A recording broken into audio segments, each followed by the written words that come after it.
create a microservice, right? You should definitely should know, right? How can I do that? Okay, coming to application architectural patterns that we understand, monolithic architecture versus microservice. In monolithic, right, we will have a module based application where everything we have together, and in monolithic we break it into multiple smaller services, and we understand multiple teams can work there parallelly. Okay, I got bunch of requirements, sir. I have bunch of requirements. I got bunch of requirements for e-commerce application I wanted to create. So here I got the requirements to create products, create and manage products into e-commerce. I got requirement, right, create and manage users and their roles, and I got a requirement create and manage offers, right, and I want to view some reports. Like this I have some bunch of requirements are how I can break it into microservices. Okay, I got bunch of requirement, all requirements I have here, all requirements on very high level. These all are my requirements. Now how many microservices I need to create? For these requirements I need microservices. I have requirements. Now I need microservices for these requirements. Now that requirements you can convert, decompose by based on business capabilities. This is one example. Okay, so based on business capabilities, how it works. For example, I have business capabilities for my e-commerce system, product management, right? Some business people are managing products and their catalog, right? I am maintaining a e-commerce system, let's say Arbutech implemented one e-commerce application. Do I put products into that, or when I market my e-commerce application I will get business people to create products or on their own?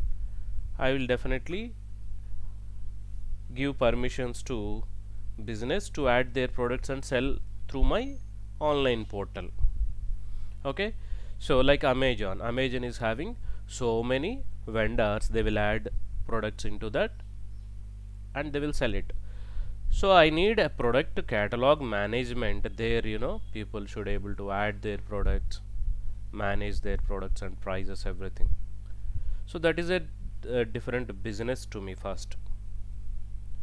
Okay, so for that product management, shall I create a new microservice, and shall I share that API with only product people who are adding and managing the products, like shops?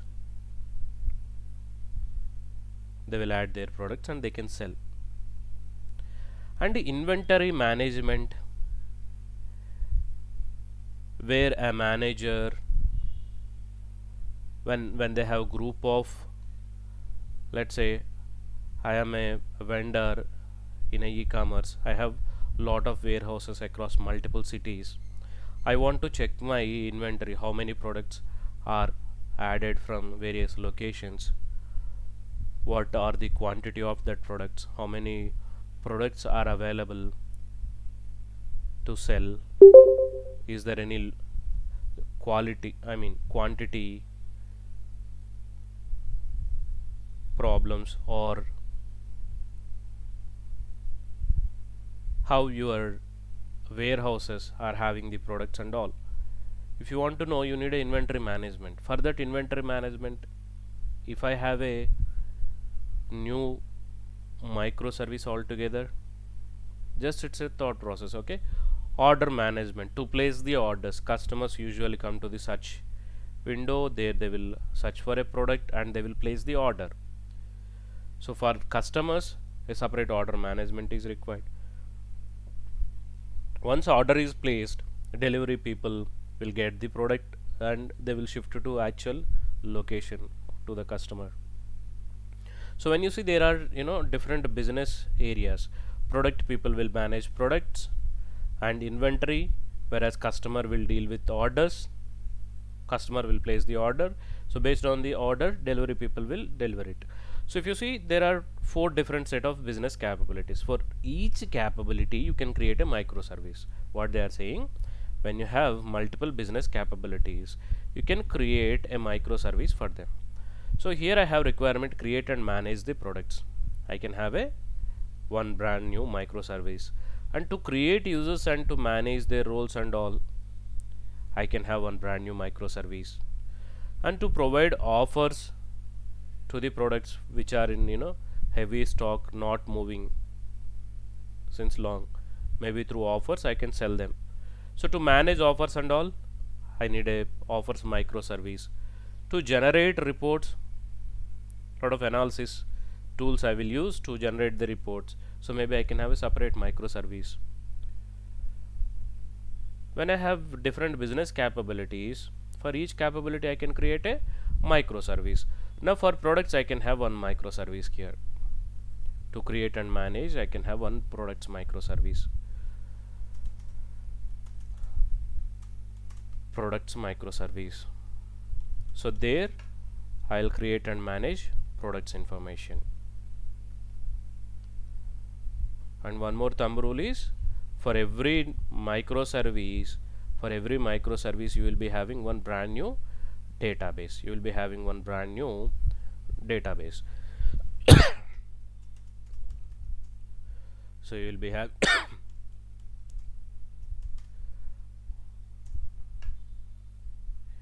maybe to maintain my products information,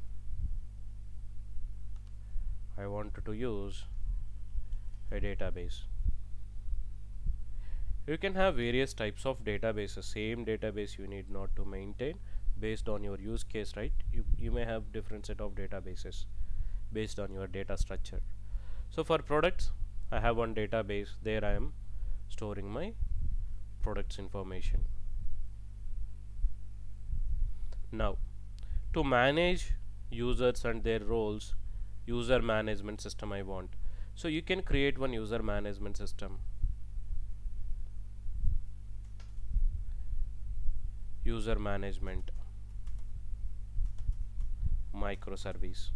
There you have all the users creation, giving permissions, right? All that stuff you can have in the user management. So in user management microservice, you can have all user related operations. There you may have different set of database based on use case. It is not really required to use same database. You can have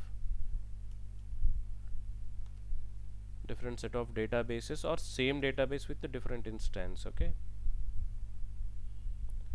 for every microservice you can use a brand new database or same database with the different users.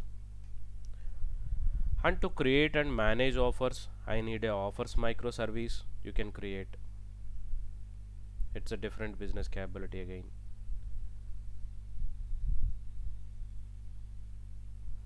Offers microservice.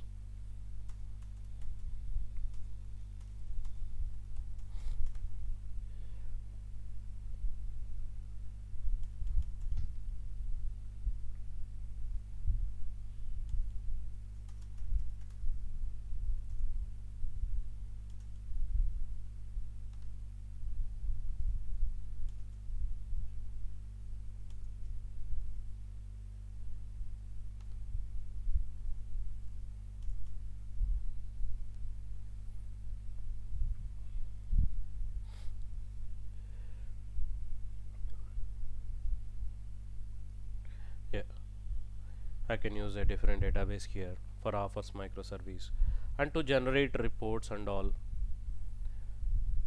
I got the data, a lot of transactions happened, so I want to analyze what went well, what not went well. A report service I want, there I want to get all my reports. So all the transactions information I'll get it from all the databases, and I want to generate reports. Maybe some, I may have some NoSQL DB.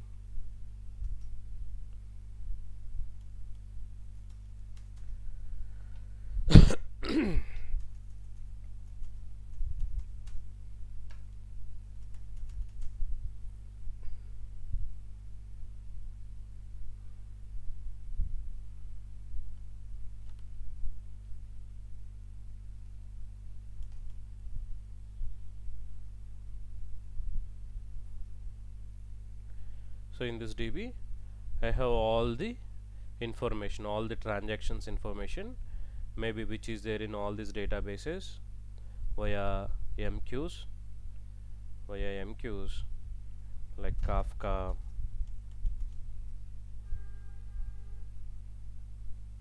or RabbitMQ.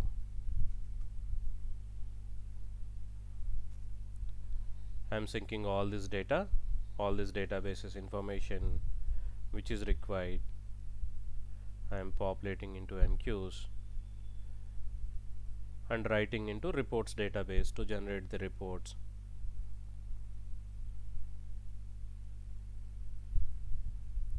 From here I'm taking reports from this and showcasing it.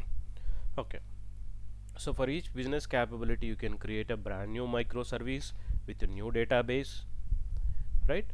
And parallelly many teams can work on it. As you know, you don't have any direct dependencies on each service, you don't have any direct dependencies on each service on other. So parallel you can work on each microservice, parallel you can work on each microservice by independent teams, and you can deliver it. In case if you want to sync data, some data may be common, right, across multiple microservices. In case if you have in such use case, right, you need to put the data into, right, any MQ, right, and you can read the data, you can read the data wherever you want. Okay, so we can use message queues for, to put the data and to read the data as well.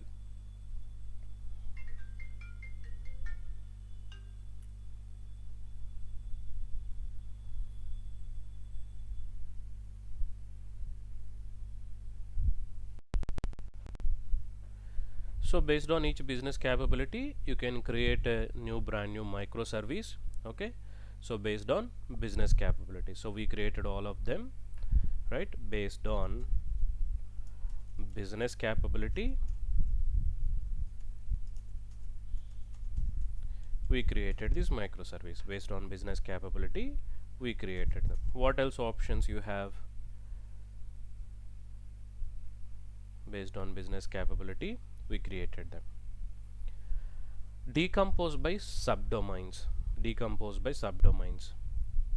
So when you have multiple domains, right, when you have multiple domains in your application, so based on the domain where you want, based on the domain where you want, you can keep that code. Identify subdomains. Hence services requires an understanding of the business, like business capability subdomains are identified by analyzing the business and its organizational structure and identifying the different areas of expertise. Subdomains are the best identified using an iterative process. Good starting point for identifying subdomains are organization structure, high level domain model. Okay, so you can imagine subdomains like Amazon.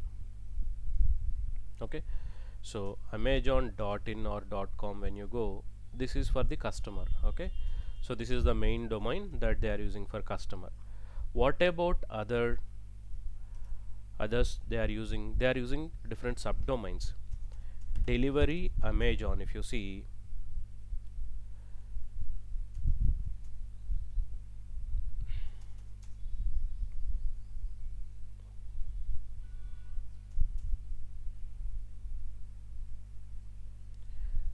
track.amazon.in, there is a subdomain, you can see track.amazon.in.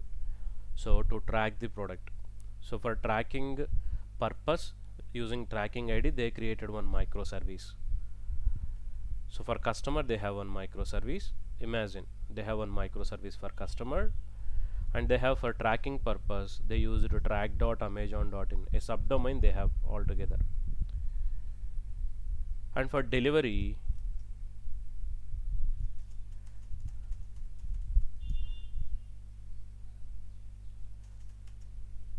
Amazon delivery portal, logistics.amazon, if you see, in case if you want to create your own logistics, right, shipping services, if like let's say I have multiple contacts with travel providers, they do shipping. I have employees in multiple cities, so I want to launch my logistics. I want to launch, you can launch and you can tie up with Amazon, right, and you can send parcels from one location to another location via your logistic services. So if you want any such opportunities, you can get registered here. So like this, Amazon itself is having thousands of subdomains, and each subdomain is having its own business capabilities, its own leadership. Okay, Amazon belongs to Jeff Bezos, but under him, for the Amazon itself, it is not a alone a single service. There will be business heads, so many business heads he will have. One business head, he completely takes care of customers and customer portal, sales, and all. One business head will take care of all the logistics related business. One will take care of all the tracking, tracing, and all. So like this, Amazon itself is having lot of subdomains. So what this pattern is saying, based on subdomains, based on business capabilities. So order management taking care by one business team, right? When you want to register as a vendor, okay, sir, I want a shop, I have a shop and I want to put items into Amazon to sell. So you will have sell Amazon seller module, you will see sell.amazon.in.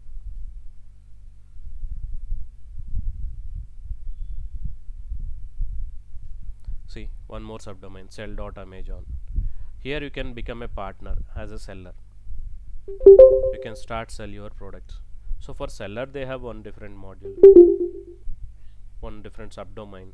So what they are saying, subdomains will be decided based on the business capabilities only, end of the day, based on your organization structure, it is saying. Okay, so my organization is having multiple business capabilities.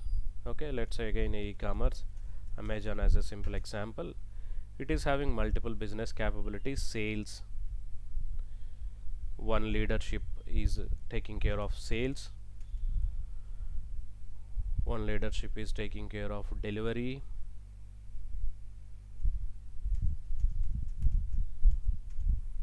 and one leadership is taking care of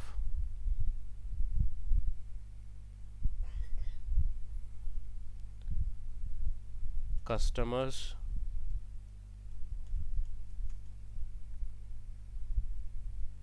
sales,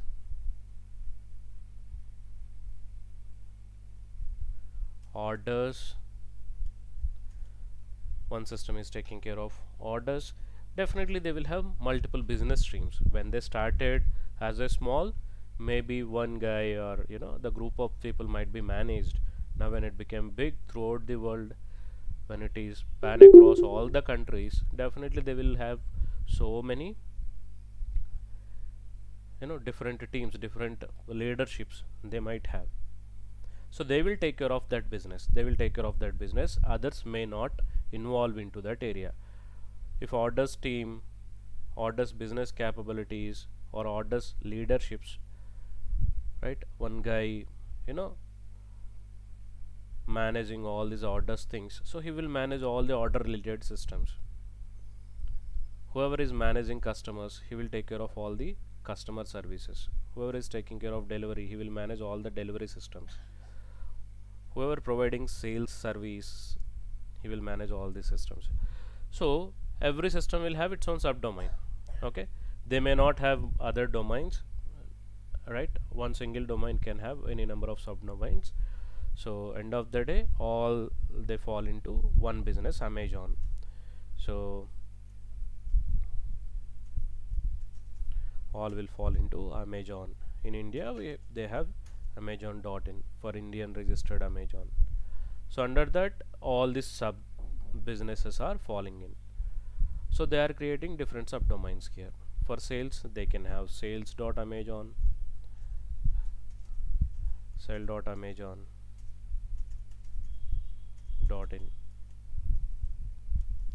For delivery, delivery.amazon. Yes, if you buy one domain, right, you can have thousands of subdomains in it. If you buy one domain in GoDaddy, you can create thousands of subdomains into it. So one domain you register for your business, the same domain you can continue with different subdomains.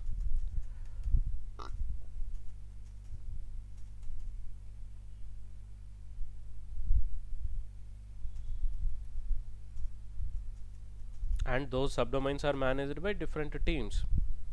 And again, right, when this team is using this sell.amazon.in, they may not give access to other teams if that is not really if they don't want to share. Okay, so that each business capability will have their own microservices, and they can maintain security as well when they have different streams altogether, different applications, different uh, teams, different set of software or infrastructure they might have. When one capability people wants to access other capability, they may ask for permissions, and they may give some limited data, sales information if delivery team needs, maybe via synchronous calls they may read the data, or via asynchronous calls they may get the data, like Kafka, or via file system also they may share data. They may export the data into file and they may exchange it. So the data communication between services may happen synchronously or asynchronously, or you may have file data. You may have files. Via files also you may get the data. They will put data into one common machine. From there you may read it. In many ways the data exchange will happen. If you are working into any application which is very big, which needs data from other domains, right? In the same organization itself, they will have multiple systems. So you may need to request data from them. Delivery people needs sales data. They can get it by making one REST call. If the sales team provides this REST service, if they feel that okay, I don't want to provide any services to them, they may screw up my data. When they feel, they will say okay, I'm posting all the data into MQs, you can read it. In MQs I'm putting the data, you may read it. Still, if they feel that okay, something is going wrong, every time interaction, so many interactions happening, every time they are reaching out, something data is not properly posted, I may say daily I'll create a file. You will be having daily, you will be seeing daily sales information. You can read that file.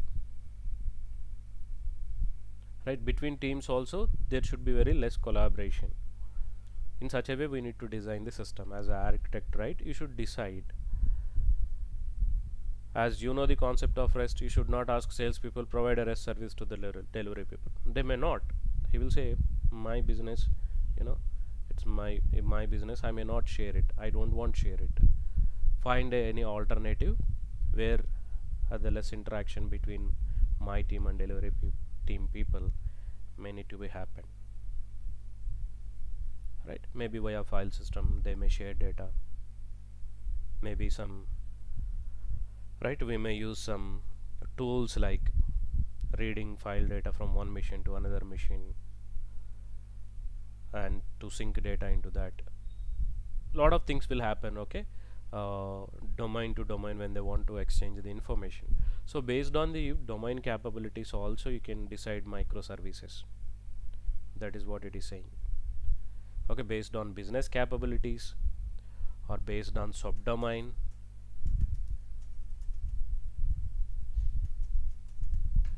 Why need all these, sir? Yes, if you don't know them, you don't know for whom you are working and why you are creating microservices.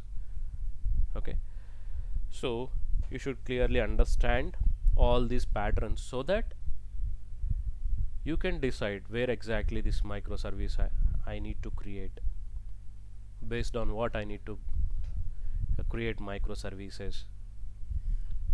If you are creating a brand new system, you got lot of requirements. Just a minute, guys. In this subdomain itself, when I found different business capabilities, again you can break it down into separate microservices.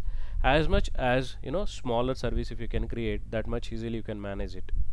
Okay, so microservices should be very small in size. Okay, you should not create huge bunch of code. And next thing, self-contained services. Self-contained services. See example beautifully explained. A restaurant knows the restaurant menu and prices. Consumer service knows the state of consumer and places the order. Like a Swiggy example. Kitchen service creates the ticket and which tells the chefs what to cook. Accounting service authorizes the consumer's credit card. Okay, so self-contained services. Let's say restaurant service will get the orders and all and menus it will display, whereas consumer will see the what are all the products there we have in the restaurant, so that we will choose them to buy it. Kitchen service, just it will get a ticket, right? So when you place a order to the restaurant people will see that in their mobile, and immediately they will generate a ticket. The ticket went to kitchen, so immediately kitchen people will make a parcel and they will bring it to the counter. From counter, a delivery person will collect it and they deliver to us.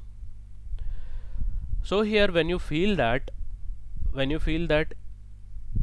each service is having its own capabilities.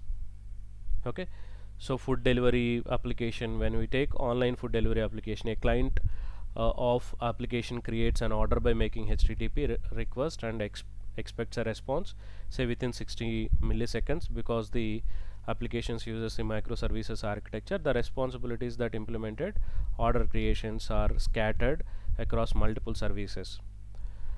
So first it will route it to order service, which must then collaborate with the other following services. However, key drawback is synchronous request, is that it reduces availability. That business, if any orders collaborators are unavailable, it is not able to create the orders and must return an error to the client. Alternative approach is to eliminate all the synchronous communication between order collaborations by using CQRS and Saga patterns, and maintain a replica of the restaurant menu, thereby eliminate the need of So self-contained services, what the definition it is: when I place a order into Amazon, okay, so customer portal is there. In customer portal I want to place the order. So I have a search option. From that search option I'll get my products and I want to place the order. When you want to place the order, I selected item refrigerator or TV, and when I proceed, or when I search for that AC here, when I search for the keyword AC, it need to get all the AC information. To get all the AC information, customer service, whenever you search for AC, it should not go to sales service and it should not bring the data, or it should not go to orders and see whether item is available or not. It should not go to delivery service, currently delivery service is available or not. It should not do that when actually customer wants to place the order. Instead of that, ready made all the information you should make it available in your service. So that is what they are explaining it as a self-contained service. I am creating a microservice, but my microservice should not depend on other services data. Example, online food delivery system he given. I want to place order. Self-contained. Self-contained. So I want to make a order. Okay, they are calling it as FTGO application. Let me verify it.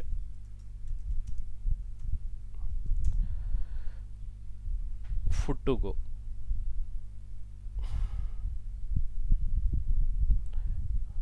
So Swiggy is one example. Food to go, FTGO.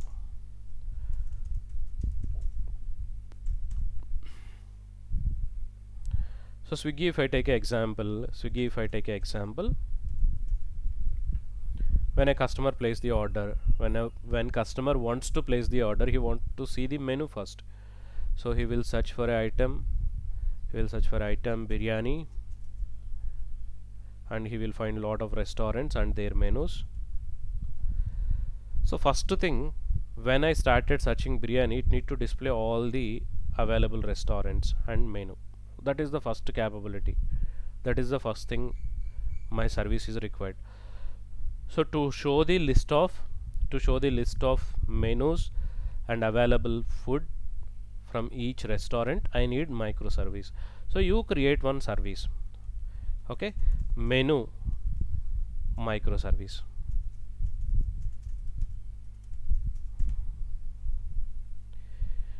Menu microservice. So it should able to serve your purpose. It should able to show all the list of restaurants. How it knows the menu, whether that list of restaurants are available currently serving or not. It should get that information via message queues, via a different set of calls. Any latest information if it want, it need to get. But when I search for a food, it should not go to each restaurant to database, and it should not pull the data from there. So there should be a standard menu that should read from the menu table. So I need to have a menu service. First, this use case need to finish successfully. When I search for a food, it should not wait for long time going to multiple microservices and bring the biryani information here. First, where the first impression a user will get when I use any app like Swiggy or Zomato, when I search it, immediately if it can able to show the restaurants, he will place the orders immediately as he is hungry. If it take time, lot of time by searching into multiple microservices or database, he may quit the application. So for searching and showing the menu itself, if you have a complete microservice, a self-contained service which can able to serve you complete menu information. Okay, once I get the menu information, to place the orders, I need a order service. Order service.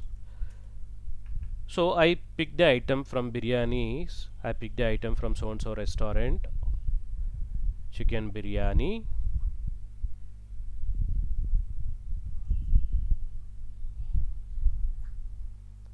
Some family pack. I choose, and I want to place the order. When I want to place the order,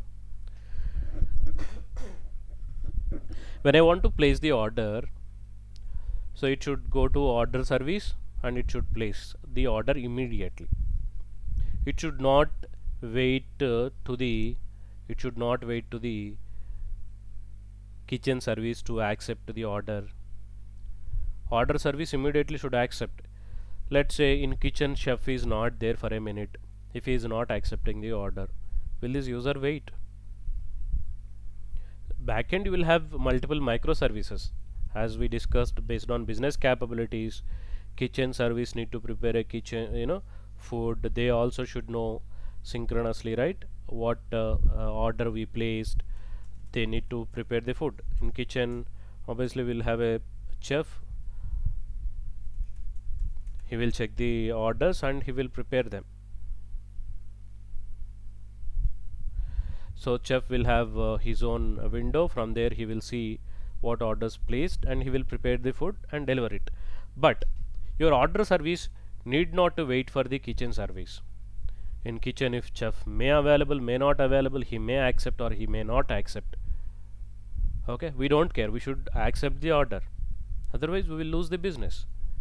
Maybe in a minute he come back and he will check whether order is available or not, then he will prepare the food. Most of the available food information order service need to maintain, otherwise they will lose their business.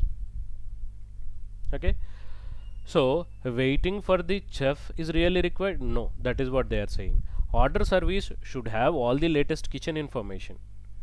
Maybe asynchronously you can get that data. Why you should make user wait? Whatever data is available, kitchen service, maybe a minute ago he must be updated, right? What are all the available items we have? So that information must be synced to product service also, so that it will decide, okay, that particular item is available, let's accept it, because a minute ago he said that is available. Maybe kitchen service, all the available products continuously it will put here. If anything is completed or not available for that day, he may update, so that that will be updated into MQ, then synchronously we can update into database.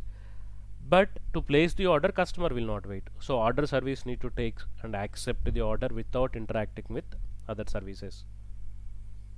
So it should be built as a self-contained service. So it's all depending on your system. You can apply the same rule to e-commerce also, for any other business also, where you don't want to wait for other services, that is what it is explaining. Self-contained services, self-contained, spelling mistake, okay, you can correct. Self-contained services, they should able to manage the request without depending on other microservices. So that is also one rule. Okay, so based on business capabilities, kitchen service, order service, blah blah blah, I created. So order service is making a REST call to kitchen service to get the kitchen data, and in kitchen the chef need to accept the order, then only we will say your order is successful or failed to the front end user. Will he wait if you do all that stuff in the back end? No. So that's where they are saying, when you create microservices, let them create as a self-contained service. They can able to manage themselves without depending on other microservices. That is what clearly they explained here, self-contained services. And what else? Service per team. So when you have multiple modules, or when you have multiple microservices, if you have teams to manage them, let's say I have some skill team to maintain the menu and all, and have some skill team to create order services. Maybe in different technologies I am implementing them. For kitchen service, a different technology I am using.